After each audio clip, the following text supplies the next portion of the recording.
ਸ਼੍ਰੀ ਅਕਾਲ ਜੀ, welcome to our another video. ਅੱਜ ਕੈਨੇਡਾ 'ਚ ਹੈਗਾ ਬਾਕਸਿੰਗ ਡੇ ਅਤੇ ਬਾਕਸਿੰਗ ਡੇ 'ਤੇ ਇੱਥੇ ਕਾਫੀ ਵਧੀਆ ਡੀਲਸ ਲੱਗਦੀਆਂ ਹਨ। ਬੇਸਿਕਲੀ ਬਾਕਸਿੰਗ ਡੇ ਦੀ ਹਿਸਟਰੀ ਇੱਦਾਂ ਹੈਗੀ ਸੀ ਕਿ ਕ੍ਰਿਸਮਸ ਤੋਂ ਨੈਕਸਟ ਡੇ ਲੋਕ ਬਾਕਸਿੰਗ ਡੇ ਮਨਾਉਂਦੇ ਆ। ਬਾਕਸਿੰਗ ਡੇ ਵਾਲੇ ਦਿਨ ਜਿਹੜੇ ਬੱਚੇ ਹੁੰਦੇ ਆ ਉਹਨਾਂ ਨੇ ਜਿਹੜੇ ਪਿਗੀ ਬੈਂਕ 'ਚ ਪੈਸੇ ਇਕੱਠੇ ਕੀਤੇ ਹੁੰਦੇ ਆ ਉਹ ਬਾਕਸਿੰਗ ਡੇ ਵਾਲੇ ਦਿਨ ਨਿਆਣੇ ਤੋੜ ਕੇ ਅਤੇ ਡੋਨੇਟ ਕਰਦੇ ਆ ਪੈਸੇ ਅਤੇ ਨੀਡੀ ਲੋਕਾਂ ਦੀ ਹੈਲਪ ਕਰਦੇ ਆ। ਅਤੇ ਬਾਕਸਿੰਗ ਡੇ ਵਾਲੇ ਦਿਨ ਇੱਥੇ ਡੀਲਸ ਵੀ ਲੱਗਦੀਆਂ, ਕਾਫੀ ਕ੍ਰੇਜ਼ੀ ਡੀਲਸ ਹੁੰਦੀਆਂ। ਲੋਕ ਸਵੇਰੇ 2 ਵਜੇ 3 ਵਜੇ ਜਾ ਕੇ ਮਾਲ ਦੀਆਂ ਲਾਈਨਾਂ 'ਚ ਲੱਗ ਜਾਂਦੇ ਆ ਤਾਂ ਕਿ ਉਹ ਸ਼ੋਪਿੰਗ ਕਰ ਸਕਣ, ਕਿਉਂਕਿ ਲੋਕ ਸੋਚਦੇ ਆ ਕਿ ਡਿਸਕਾਊਂਟ ਵਧੀਆ ਲੱਗੇ ਆ ਅਤੇ ਤਾਂ ਕਰਕੇ ਜਿਹੜੀ ਵਧੀਆ ਚੀਜ਼ਾਂ ਪਹਿਲਾਂ ਨਿਕਲ ਜਾਂਦੀਆਂ, ਤਾਂ ਕਰਕੇ ਸਾਰੇ ਲੋਕ ਸਵੇਰੇ ਅਰਲੀ ਮੋਰਨਿੰਗ ਉੱਠ ਕੇ ਜਾ ਕੇ ਲਾਈਨਾਂ 'ਚ ਲੱਗ ਜਾਂਦੇ ਆ। ਅਤੇ ਮੈਂ ਤਾਂ ਇੱਦਾਂ ਦਾ ਕੁਛ ਨਹੀਂ ਕਰਦਾ, ਅਤੇ ਪਰ ਵਧੀਆ ਮੈਂ ਔਨਲਾਈਨ ਦੇਖਦਾ ਰਹਿੰਦਾ ਡੀਲ। ਕਈ ਵਾਰੀ ਔਨਲਾਈਨ ਡੀਲਸ ਜ਼ਿਆਦਾ ਵਧੀਆ ਮਿਲ ਜਾਂਦੀਆਂ। ਅਤੇ ਅੱਜ ਮੈਂ ਬਾਕਸਿੰਗ ਡੇ ਵਾਲੇ ਦਿਨ ਆਪਣੇ ਲਈ ਸ਼ੋਪਿੰਗ ਕੀਤੀ ਅਤੇ ਮੈਂ ਲੈ ਕੇ ਆਇਆ JBL ਦੇ 460 ਐਕਟਿਵ ਨੋਇਸ ਕੈਂਸਲੇਸ਼ਨ ਆ, ਅਡਾਪਟਿਵ ਨੋਇਸ ਕੈਂਸਲੇਸ਼ਨ ਆ ਸੋਰੀ ਇਹਦੇ 'ਚ। ਅਤੇ ਕਾਫੀ ਵਧੀਆ ਰਿਵਿਊ ਸੁਣੇ ਸੀ ਮੈਂ ਇਹਨਾਂ ਬਾਰੇ, ਮੇਰੇ ਫਰੈਂਡ ਨੇ ਵੀ ਲਏ ਆ, ਉਹ ਵੀ ਮੈਨੂੰ ਕਹਿੰਦਾ ਬਹੁਤ ਵਧੀਆ ਇਹ। ਅਤੇ ਬੇਸਿਕਲੀ ਮੈਂ ਲਏ ਆ ਮੂਵੀਜ਼ ਦੇਖਣ ਲਈ, ਜਦੋਂ ਕਈ ਵਾਰੀ ਮੈਂ ਇਕੱਲਾ ਘਰ ਹੁੰਦਾ ਅਤੇ ਬੰਦਾ ਮੂਵੀਜ਼ ਦੇਖ ਲੈਂਦਾ, ਜਾਂ ਵੀਡੀਓ ਐਡੀਟਿੰਗ ਲਈ ਵਧੀਆ ਹੈ ਕਿਉਂਕਿ ਇਹਨਾਂ 'ਚ ਨੋਇਸ ਕੈਂਸਲੇਸ਼ਨ ਆ। ਅਤੇ ਹੋਰ ਵੀ ਕਾਫੀ ਵਧੀਆ ਫੀਚਰ ਹੈ ਨਾ, ਜਿੱਦਾਂ ਗੂਗਲ ਅਸਿਸਟੈਂਸ ਵੀ ਹੈਗੀ ਆ। ਜੇ ਤੁਹਾਡੇ ਕੋਲ ਐਂਡਰੋਇਡ ਨਹੀਂ ਹੈਗਾ ਤਾਂ ਇਹਦੇ 'ਚ ਅਲੈਕਸਾ ਵੀ ਹੈਗੀ ਆ। ਜੇ ਤੁਸੀਂ ਅਲੈਕਸਾ ਵੀ ਨਹੀਂ ਯੂਜ਼ ਕਰਨੀ ਤਾਂ ਇਹਦੇ 'ਚ ਬਾਏ ਡਿਫੋਲਟ ਸੀਰੀ ਵੀ ਹੈਗੀ ਆ, ਤੁਸੀਂ ਸੀਰੀ ਯੂਜ਼ ਕਰ ਸਕਦੇ ਜੇ ਤੁਸੀਂ ਆਈਫੋਨ ਯੂਜ਼ਰ ਆ। ਅਤੇ ਇਹਦੇ 'ਚ ਲੇਟੈਸਟ ਬਲੂਟੂਥ ਆ ਅਤੇ ਅਡਾਪਟਿਵ ਨੋਇਸ ਕੈਂਸਲੇਸ਼ਨ ਆ, ਮਤਲਬ ਇਹ ਜੇ ਤੁਸੀਂ ਮੂਵ ਕਰਦੇ ਪਏ ਆ ਤੁਹਾਡੀ ਇਨਵਾਇਰਮੈਂਟ ਦੇ ਅਕੋਰਡਿੰਗ ਇਹ ਨੋਇਸ ਕੈਂਸਲੇਸ਼ਨ ਨੂੰ ਅਡਾਪਟ ਕਰ ਲੈਂਦਾ, ਇਸ ਲਈ ਇਹ 'ਚ ਤੁਹਾਨੂੰ ਬੈਸਟ ਨੋਇਸ ਆਈਸੋਲੇਸ਼ਨ ਮਿਲੂਗੀ। ਅਤੇ ਹੋਰ ਵੀ ਕਾਫੀ ਇਹਦੇ ਫੀਚਰ ਆ ਬੈਕ 'ਚ, ਕਿ ਜਿੱਦਾਂ ਉਹ ਫਸਟ ਆ ਉਹੀ ਮੈਂ ਤੁਹਾਨੂੰ ਦੱਸਦਾ ਗੂਗਲ ਅਤੇ ਅਲੈਕਸਾ, ਫਿਰ ਅਡਾਪਟਿਵ ਨੋਇਸ ਕੈਂਸਲੇਸ਼ਨ, ਫਿਰ ambient aware and talk through technology, ਜਿੱਦਾਂ ਤੁਸੀਂ ਨੋਇਸ ਕੈਂਸਲੇਸ਼ਨ ਬੰਦ ਕਰ ਸਕਦੇ ਆ, ਜਾਂ ਤੁਸੀਂ ਟਰਾਂਸਪੇਰੈਂਸੀ ਮੋਡ, ਜਿਹੜੇ ਏਅਰਪੋਰਟ ਯੂਜ਼ਰ ਉਹਨਾਂ ਨੂੰ ਪਤਾ ਹੋਣਾ ਕਿ ਹੈਡਫੋਨਸ 'ਚ ਟਰਾਂਸਪੇਰੈਂਸੀ ਮੋਡ ਵੀ ਹੁੰਦਾ ਆ, ਕਿ ਤੁਸੀਂ ਉਹ ਟਰਾਂਸਪੇਰੈਂਸੀ ਮੋਡ ਨੂੰ ਔਨ ਕਰਕੇ ਤੁਸੀਂ ਸੁਣ ਸਕਦੇ ਆ ਤੁਹਾਡੇ ਆਲੇ ਦੁਆਲੇ ਬੰਦਾ ਕੀ ਬੋਲਦਾ ਪਿਆ ਹੈ। ਆਟੋ ਪਲੇ ਪੋਜ਼, ਇਹਦੇ ਵਿੱਚ ਹੈਡਫੋਨ ਜਿਹੜੇ ਏਅਰਪੀਸ ਆ ਉਹਨਾਂ 'ਚ ਸੈਂਸਰ ਲੱਗਾ ਆ ਏਅਰਪੋਰਟਸ ਵਾਂਗੂ, ਜਿੱਦਾਂ ਤੁਸੀਂ ਇਹਨਾਂ ਨੂੰ ਰਿਮੂਵ ਕਰੋਗੇ ਆਪਣੇ ਸਿਰ ਤੋਂ ਅਤੇ ਇਹ ਆਟੋ ਪੌਜ਼ 'ਤੇ ਪਲੇ ਕਰ ਦੋਗੇ ਵੀਡੀਓ ਜਾਂ ਮਿਊਜ਼ਿਕ ਜੋ ਵੀ ਤੁਸੀਂ ਕਰ ਰਹੇ ਹੋਗੇ। ਅਤੇ ਪਰਫੈਕਟ ਸਟੀਰੀਓ ਕਾਲਸ ਕੁਆਲਿਟੀ ਕਾਫੀ ਵਧੀਆ ਆ। ਇਹਦੇ 'ਚ ਮਲਟੀਪਲ ਮਾਈਕਸ ਆ ਨੋਇਸ ਕੈਂਸਲੇਸ਼ਨ ਲਈ, ਤਾਂ ਕਰਕੇ ਕਾਲ ਵੀ ਵਧੀਆ ਆ ਇਹਦੀ। ਅਤੇ ਮਲਟੀ ਪੁਆਇੰਟ ਕਨੈਕਸ਼ਨ, ਜਿੱਦਾਂ ਆਪਣੇ ਏਅਰਪੋਰਟਸ ਕਨੈਕਟ ਹੋ ਜਾਂਦੇ ਆ ਇੱਕ ਤੋਂ ਵੱਧ ਡਿਵਾਈਸ ਨਾਲ, ਅਤੇ ਇਹ ਵੀ 2 ਡਿਵਾਈਸ ਨਾਲ ਕਨੈਕਟ ਹੋ ਸਕਦੇ ਆ ਸੇਮ ਟਾਈਮ 'ਤੇ, ਤਾਂ ਕਰਕੇ ਵਧੀਆ ਵੀ ਹੈ। ਤਾਂ ਕਰਕੇ ਵੀ ਵਧੀਆ ਇਹ, ਜਿੱਦਾਂ ਮੈਂ ਲੈਪਟਾਪ 'ਤੇ ਕੰਮ ਕਰਦਾ ਹੋਵਾਂ ਜਾਂ ਫੋਨ 'ਤੇ ਕੰਮ ਕਰਦਾ ਹੋਵਾਂ, ਸਵਿੱਚ ਕਰ ਸਕਦਾ ਮੈਂ ਬੜੇ ਆਰਾਮ ਨਾਲ।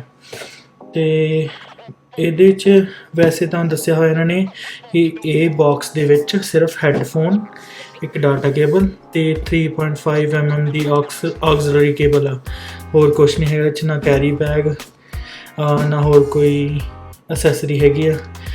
ਪੈਕਿੰਗ ਤਾਂ ਬਹੁਤ ਵਧੀਆ ਆ, ਮੈਂ ਬੈਸਟ ਬਾਏ ਤੋਂ ਲਿਆ ਇਹ।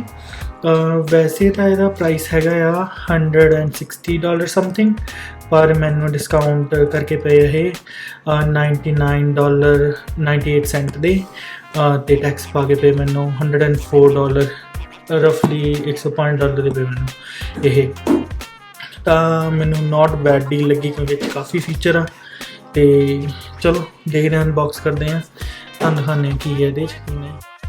ਮੈਂ ਆਪਣਾ ਬਲੇਡ ਲੈ ਲਿਆ ਅਤੇ let's start unboxing these headphones. ਦੇਖਦੇ ਹਾਂ ਅੰਦਰ ਕੀ ਨਿਕਲਦਾ। ਵੈਸੇ ਤਾਂ ਮੈਂ ਤੁਹਾਨੂੰ ਦੱਸ ਹੀ ਚੁੱਕਾ ਹਾਂ ਕਿ ਅੰਦਰ ਕੀ ਆ, ਪਰ it's time for the Chauth movement की जो मैं कह रहा सी सच है कि नहीं। चलो ओके जी, ओके ओके। तो यार जस्ट शैल सीगा, ਇਹਦੇ ਅੰਦਰ एक होर बॉक्स आ ਤੇ ਆ ਸੀਲ ਆ। Okay let's open it up. मैं इनको खरगोश ਨੂੰ साइड ਤੇ कर देना। ओके ओके जी, देखो जी आ हेडफोन काफ़ी नाइस लुक लगी मैंने हेडफोन्स की। क्वालिटी भी प्रीमियम, क्वालिटी कोई कॉम्प्रोमाइज़ नहीं है। क्वालिटी वधिया यार, मतलब है प्लास्टिक के पर लगते नहीं कि ये प्लास्टिक के। फील भी काफ़ी प्रीमियम, नहीं 3.5 mm जैक नहीं है, 2.5 mm जैक आ। ਜਿਹੜਾ ਹੈਡਫੋਨ ਦੇ ਵਿੱਚ ਪਿੰਨ ਲੱਗਦੀ ਆ ਉਹ 2.5 mm, ਜਿੱਦਾਂ ਜਿਹੜੀ ਆਪਣੇ ਪੁਰਾਣੀ ਨੋਕੀਆ ਫੋਨ ਦੀ ਆਉਂਦੀ ਸੀ ਬਰੀਕ ਪਿੰਨ ਜਾਂ ਪਤਲੀ ਪਿੰਨ ਆਪਾਂ ਕਹਿੰਦੇ ਸੀ ਉਹ ਆ, ਤੇ ਦੂਸਰੀ ਸਾਈਡ ਤੇ ਰੈਗੂਲਰ ਪਿੰਨ ਆ। ਨਾਈਸ। ਮੈਨੂੰ ਲੱਗਦਾ ਆਪਾਂ ਆਕਸੀਲਰੀ ਕੇਬਲ ਉਦੋਂ ਯੂਜ਼ ਕਰ ਸਕਦੇ ਜਦੋਂ ਪਾਵਰ ਮੁੱਕ ਜਾਂਦੀ, ਜਿੱਦਾਂ ਦੇਖੋ 2.5 ਆ ਤੇ ਇੱਧਰ ਇਹਦੀ ਹੈਗੀ ਆ 3.5 ਤੇ ਇਹਦੇ ਨਾਲ ਆ ਨਾਈਸ ਹੈ ਕਿ ਟਾਈਪ ਸੀ ਕੇਬਲ ਆਈ ਆ, ਟਾਈਪ ਸੀ। ਤੇ ਮੈਨੂੰ ਕੇਬਲ ਦਾ ਕਲਰ ਬੜਾ ਵਧੀਆ ਲੱਗਾ, ਕਹਿੰਦੇ ਸਿਗਨੇਚਰ ਕਲਰ ਹੈ JBL ਯੂਜ਼ ਕਰਦੀ ਹੈ ਤੇ ਦੈਟਸ ਇਟ। ਤੇ ਇਹਦੇ ਨੀਚੇ ਵੀ ਮੈਨੂੰ ਲੱਗਦਾ ਕੁਛ ਹੈਗਾ, ਲੈਟਸ ਓਪਨ ਇਟ ਅਪ।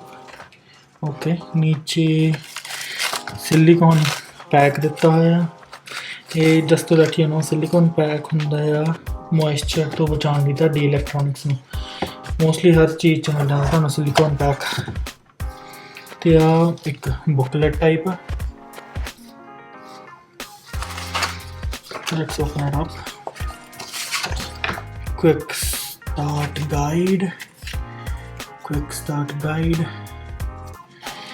ते यूज़र मैनुअल है, ये सारा दस किद्दां किद्दां यूज़ करना है।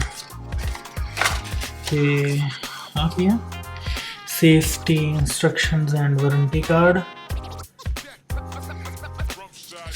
Okay I think that's it. तो मैं तुहानूं क्विकली यूज़ करके दसदा है हेडफोन किद्दां दे आ।